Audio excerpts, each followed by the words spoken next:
Okay, everybody, today we're going to talk about influential rapport level 4, trust. Now, trust is an incredibly valuable thing. We rely on certain people in our lives because we trust them to come through for us, and we add value to others' lives when they trust us. So how do we engender that level of rapport, and how does it fit into the influential rapport model? First, let's look at the previous rapport level, respect.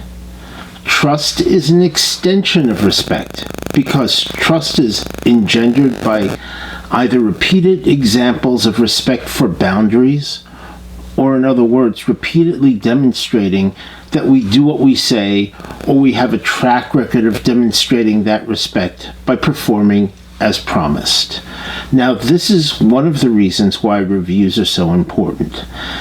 So please remember, if you've got influential rapport or are getting that, I would appreciate a review on Amazon. So, getting back to this, you can have trust in someone you respect, but realistically, would you trust someone you don't respect?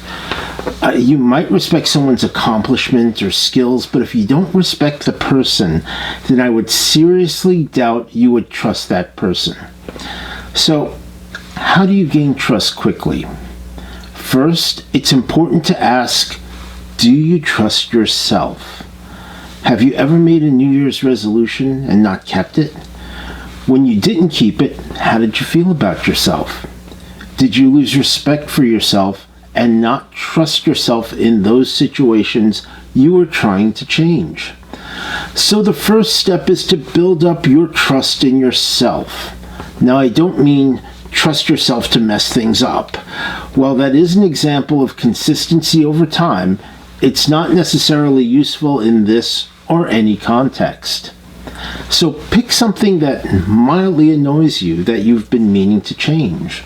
On a scale of 1 to 10, with 1 being something extremely minor, pick something that is a 3 or less. Resolve to make whatever that change is and ask yourself, how can I get what I want? You'll be surprised at the answers you get. Once you build the capacity to trust yourself in a positive way, you'll develop the ability to trust others. Because when you don't trust yourself, how can you trust others? Then you can begin to look for patterns of behavior. This is why we trust reviews of products, and we can view them as more credible than advertisements. So how do you gain trust quickly? The first thing to do is get used to further lowering your boundaries with other people. You have to be willing to give trust in order to get trust in return. This is not to say you should trust unreservedly. It is more of a journey than a process here. But when you learn to give trust, you be rewarded in much greater ways than you would if you stay behind your boundaries and only worry about protecting yourself. More on trust can be found in my book, Influential Rapport. Also, I'm announcing my Meetup group, Applied NLP and Hypnosis Group. There's a link in the description below.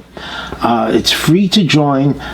Check it out. We have our first meeting on Monday, February 1st. So at 7 p.m. Eastern Time. Again, it's a free meetup.